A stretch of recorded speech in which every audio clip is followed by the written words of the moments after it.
In today's video, I have a complete beginner's introduction to Inktense pencils for you.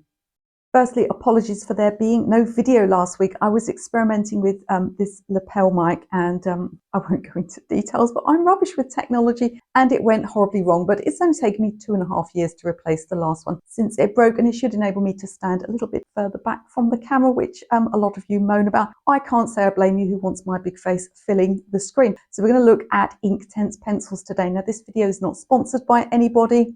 I've just noticed that in my community there's a huge interest in them, so I'm going to do a few videos. I don't know if they'll necessarily run concurrently, but we'll start with this one, and it's going to be a real basic introduction to just what they are and how they work. And then I'll do another video with lots of fun techniques you can use, and then we'll have either 1 or 2 videos that will be step-by-step paint-alongs, and the ones that have been requested most have been landscapes or flowers. So if you have other ideas, do pop them in the comments, and let's get started and find out what Inktense pencils are all about. So let's start by looking at the pencils and seeing what formats they're available to purchase in. So here are my Inktense pencils. Now we'll talk about colour later on, but let's start with what they are. So basically they are a water-soluble pencil. We'll also talk later about the difference between these and watercolour pencils, but these are a water-soluble pencil which we apply dry like this. And then when water is added, they become, as you see, a liquid medium. Now, Inktense are not only available as pencils like this, they're also available as a sort of water-soluble stick that looks a bit like a Conte crown, I believe, and they're available as little blocks, so almost like pan paints. Now, personally, I feel, and I will only be talking about the pencils in this video, but personally, I feel particularly if you already work in watercolours, then the pencil like this is going to be the most useful medium, in that you can use it alongside other media more precisely and more easily. They're also very portable. Now, I didn't buy mine in a set. Those sets are available. And the reason I didn't buy a set is simply because somebody gifted me a few. And then I sort of looked at which colours were missing and I filled in and I added a few more. So you can buy each colour singly. Now, when it comes to paints, I often tell people not to start out with large sets. And with any medium, really, it's best to either buy individual colours or to start with a small set. Pencils are a little bit more useful to buy in sets, but again, I would hesitate to buy, a full set of dozens or hundreds of colours when you don't even know if you're going to get on with them. But certainly they are also available in sets. Now we've got the pencils themselves, but what about paper and brushes? Let's look at what's suitable to use with your Inktense. So let's look at brush and paper choice. Now, brushes are quite easy. I favour synthetic brushes like this. This is a round brush, and you'll see it's got a point, but it's called a round brush. I think there's a little bit of paint on this one still. It's called a round brush because this part here, the ferrule, is round. In other words, it's not flat. This is just a smaller version of the same thing. And these overall are going to be your go-tos for working with Inktense. We tend to work in a more delicate, more precise way when we're working with pencils, and there's less opportunities for sort of throwing, half a pint of paint across the paper, which means that we're less likely to use larger and flatter brushes like this, which would typically be used to spread a large wash. Now, it's not impossible to use a brush like this, and honestly, you can choose any brush that you find useful, even acrylics. There are no brush police, they're not going to come and knock on your door, but you want to start out with a selection of brushes like these ones here. Let's look at paper. Now, there are 2 things to consider when choosing paper. One is the thickness and one is the surface. So I wouldn't recommend anything as thin as something like a printer paper, because paper is fragile, and once we add the water, it's going to not only bend and buckle, but you could make a hole in your paper. Next, we have sketch pad paper like this. Now, in a previous video, I mentioned that this was called in the UK and Europe cartridge paper, and people were getting very confused with printer paper, but the word doesn't actually come from that. It comes from very old English and is related to a quality paper that would be used to wrap gunpowder that would go into a long gun. So that's the cartridge part of the name. Nothing to do with printers. In another part of the world, this is just a very good quality sketch paper. It's very smooth. Now, can you use this for water-soluble pencils of any kind? Yes, you can. But again, you're going to get a lot of bending and buckling. If you want to use it in a sketch pad where you're not applying too much water, then it's perfectly fine to use quality sketch or cartridge paper like this. but it is very smooth. And so you may have a lot more drying lines than you would have with a paper with bumps in. So let's look at surface texture and bumps. So here we have some standard watercolor paper, and here I have a mixed media paper. I'll use a dark color so you can see. Now the dilemma we always have with any water soluble pencil, and that includes Inktense, is that wet medium spreads better on a slightly textured surface, but dry media applies better on a smoother surface. And I'll bring my sketch paper back. Actually, we'll look at this one as well. So you can see how it applies very smoothly to sketch paper. It's more gappy on the watercolor paper, and on this mixed media paper here, which has more of a sort of a machine made texture, it applies worst of all. It's got the most gaps. But here's the dilemma. If you have a paper that's really smooth, you'll get puddling and you'll tend to get a lot of water lines and drying marks as it dries. So here's the watercolor paper. And we do get a nicer application once we add our water. You'll see this one looks a little bit duller. It's not showing here, but if you're using it on a larger painting, you may have a problem with drying lines due to that smooth surface encouraging puddling. And then we look at the mixed media one. And the issue we have here is that because the paper is so bumpy, it may not dissolve fully and you may be left with grains. So the paper that I recommend is a watercolor paper with a little bit of a textured surface. So that would be called cold pressed, or sometimes it's called knot, N-O-T. But within manufacturers, there is a lot of variation. So what one company calls rough might actually be quite smooth in another brand. So you'll just have to do a little bit of a test. But I would choose a watercolor paper with some thickness to it and a slightly bumpy surface, but not too rough. If you want to further reduce the amount that your paper buckles and moves, you see this paper already starting to bend and buckle with the water, then you can stretch your paper. That's beyond the purview of this video, but I'll leave a link to my paper stretching tutorial. It's free to watch. I'll pop that in the description of today's video. So what about colours? How many colours are available? Well, at the time of making this video, which is February of 2025, and I just got used to saying that, keep still writing 2024. At the time of making this video, there's 100 colours available. So there were a few less when they were first released, but they have added to the range and now there is a full 100 colours available. We'll look at how to choose those later in the video. So let's look now at the difference between Inktense and watercolour pencils. So what's the difference between Inktense and watercolor pencils? Now, in application, really, there's not a lot of difference. You can use them in a very similar way. But one difference is that the manufacturers claim that once these are wet and dried, so in other words, once the pigment has been dispersed and allowed to dry, that the underneath layers won't re-wet in the same way that watercolor pencils or watercolor may re-wet. We'll talk about that a little bit more in a moment. But many of the techniques that we use for watercolor pencils are exactly the same as the ones that we would use for Inktense. People say that they're a little bit brighter in application. And of course, the main difference is that these are ink and not watercolor. So in other words, they're ink pigment, not paint pigment, which explains why the manufacturer's claim of the permanency, in other words, of the non-lifting of the underneath layers once dry, that will explain the difference between these and watercolor pencils. The other difference, of course, is just in the manufacturer. These are made by Derwent, and this is the only manufacturer of Inktense because they're a brand name, whereas many, many different brands make watercolor pencils. And those are the main differences between these and standard watercolor pencils. Now we're about halfway through. I really love making these free videos for you, but it does take up an awful lot of my time.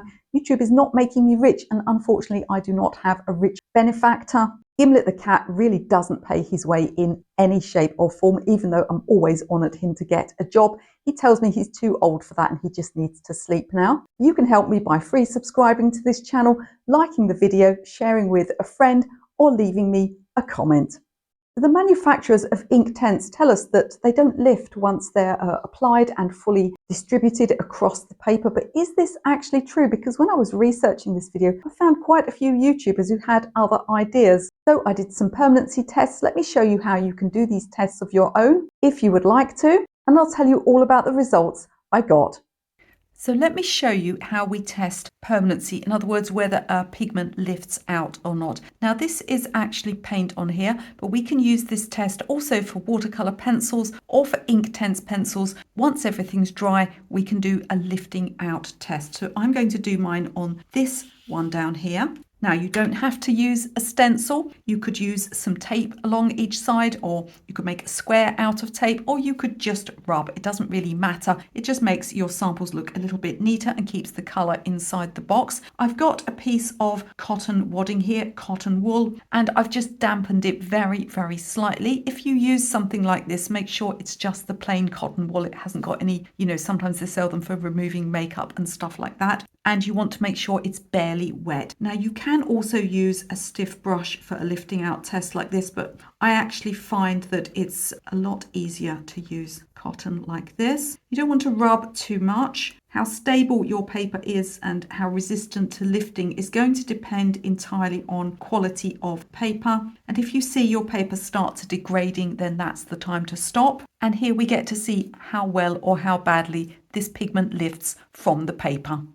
So I not only performed that lifting out test, but I performed another test as well. So on these squares here, we have Inktense in the first column, and we have watercolor pencils. These are Caran d'Ache in the second column, and we have watercolor paint in the third column. So I performed two tests. I applied all of these mediums. I chose similar colors. It's not possible to get exactly the same color, but I chose colors that I thought appeared similar. And then I applied them. I wet them as far as I could and dissolved them as much as was possible. And then I allowed them to dry for a couple of days. So what can we ascertain from this? Well, the first thing we can ascertain is that they do lift out to some extent. Some don't lift out much, but some lift out quite a lot. So that was a surprise. The second test I performed is that I just took a wet paintbrush and just tried to come down here across the writing and just saw if any of the pigment that was already dry would move down. In some cases with Inktense, it didn't move much at all, but on some cases it moved a lot. Neither the Inktense or the watercolor pencils lifted out as well as the standard watercolor paint.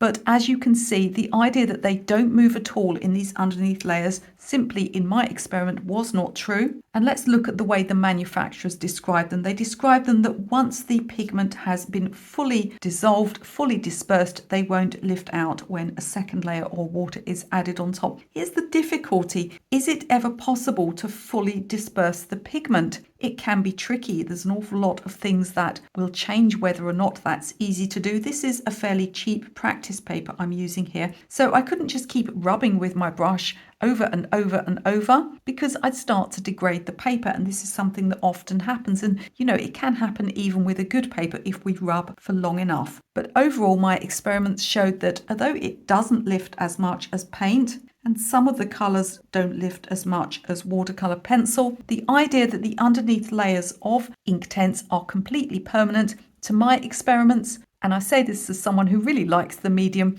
I would say that it's not true, and therefore they have a lot more in common with watercolour pencils than you might have previously been led to believe.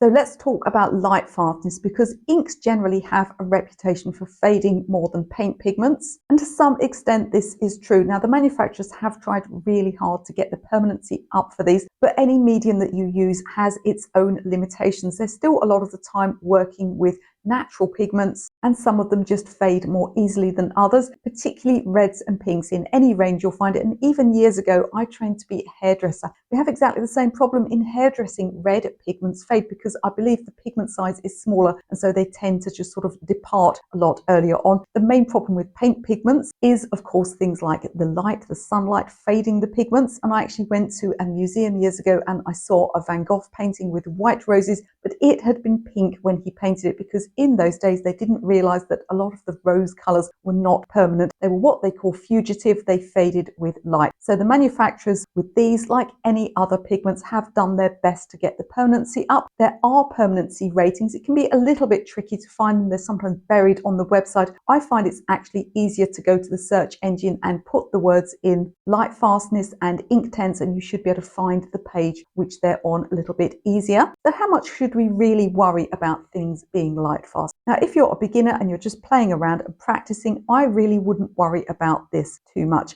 And you have to remember that those permanency ratings they give you on the websites, they're using something called the blue wool scale, so something that was designed a very long time ago. And they're also assuming museum conditions. So what that means is that they're assuming that this piece of art has been hung on the wall, probably under UV glass, out of direct sunlight with perfect amounts of humidity. And that's not always the situation we find our artwork in, particularly if we sell it to someone else. We don't have a lot of control over what people do with it. And if you are an amateur artist and you're just practicing, you're probably keeping your work in a drawer anyway, away from sunlight. So all of these things have to be considered. Now, if you are going to sell your work, then you should probably spend a little bit more time researching and try to choose pigments that are as light fast as possible. And generally, most of the colours in this range have a good rating, but you can get completely obsessed about this stuff. It doesn't always lead you to a good place. Of all of the paint and ink pigments, oil paints would have the best longevity because the actual encapsulating in oil does give those pigments a lot of protection. Feel free to do further research about this subject if it's important to you. So let's talk now about choosing colours and swatching and all of that good stuff to help you get started on your selection or to make the most of the ones that you already own. So let's talk about choosing colours. So the colour names are written on the end. So this one is called Mango and it has a number. So if I wanted to order this one, again, it's quite easy as these are sold singly. Here's the difficulty with these, even more so than watercolour pencils, is that the colour names and the colours on the end, I mean, the colours on the end or on the tube of anything never really relate much to the colours themselves. So it's important to make swatches, but particularly with the Inktense, because they don't tend to have, I have found one or two traditional names. I think one of the browns was called something umber, burnt umber perhaps, but a lot of them have names like this. We've got baked earth and we've got mustard, which, you know, it looks very much like a brown. We've got this one here, bark, and yet it looks quite reddish. It's quite hard to see what they're like. I was looking for a pink, for example, because I had some gifted to me and then I thought I'll add some more. And I was looking on the website and I was trying to figure out, actually with my studio assistant, Chloe, I was trying to figure out which one was an actual pure bright pink. And they had names like, I think this one was called Sugar Plum Fairy or something. You know, they're really difficult names to understand. And trying to see on screen, some of them looked pink. When I finally got it, it was a lilac colour like this one. And I already had that colour. So I found it quite hard to choose the colours. And certainly once you've got them, you really must swatch them. The other slight issue I found with them is that these are the older ones, the ones that were gifted to me. And you can see that the paint on the end is starting to come off, although the words that are on them are pretty much permanent. So we need to consider the colour names and numbers, and we need also to swatch. So there are all sorts of swatches that you can do. You can do swatches where you mix colours together. I've shown you how to do permanency and lifting out swatches. You can also do swatches for opacity, but I'm just going to show you here how to make a very basic swatch. And it's really important that you do this. I would do this with all of your pencils. So what I'm doing here is I'm just applying the colour to one end and I'm going to go darkest over here and come a little bit lighter here. And I'm going to leave sort of the top half to a third with no colour whatsoever. Now, if we start swatching from this end and we just go across here, these are very strongly pigmented. So our Inktense is going to go all the way up to here, and that's not what we really want. So what we want in these swatches is we want to show, and I'm just applying clean water here, we want to show how the pigment looks from the very palest to the darkest. So what I'm doing here is I'm coming in this way and up like this, and I will, in order that I don't drag this strong pigment up to the other end, there you go, gone outside the box. What I'm going to do here is rinse and dry my brush slightly and then just manipulate the colour along. See if we can dissolve it a bit more there using some little circular motions, rinsing and drying so that we can drag this pigment up and just fade it out to nothing at the other end. Don't work on it too long because you'll start to get weird drying lines and shapes forming. Don't worry too much about any areas that are outside. You could lift that out later on. People get too worried about swatches. If you make a booklet full of swatches, you are going to make a mistake sooner or later, but they have a practical use. They're not just aesthetic. We need just to see what they're like. And this is really quite useful because I can see not just this vague dark red colour here, but I can see what sort of red this is. It's quite bright, it has scarlet tones, but it also goes into a fairly pink wash. It reminds me somewhat of a Pyrrole red watercolour. So as I said, I will do you a much longer video all about techniques, but I'm just going to show you basically in this video how to mix two colours together to create another colour, because you have a lot more options that way. So let's look at that next. So it's important to understand that even if you only have a small set of colours, you have the ability to make new ones. So let's use that same red. And what I'm going to do now is lay this colour next to it. I thought this was, oh, it's a deep violet. I thought it was actually a blue, but let's try this one. Let's look at these colours separately. I've got the red here and I've got the violet here. So that's how they look when they are separate. So let's mix them together. And here we can see we've made a warm red-violet colour, a bit closer to a mauve or an aubergine. And you could, if you wanted to, mix all of your colours with all of your other colours and see which new colours you make. Now bear in mind that the colour here has numerous variations within it. So if I went stronger with the violet or stronger with the red, we would get different variations of how red or how violet this colour. And also we could adjust how strong or how weak we wanted by watering it down further with more water, just like we would do with standard watercolour paints. So you can take your Inktense colours and make lots of new ones.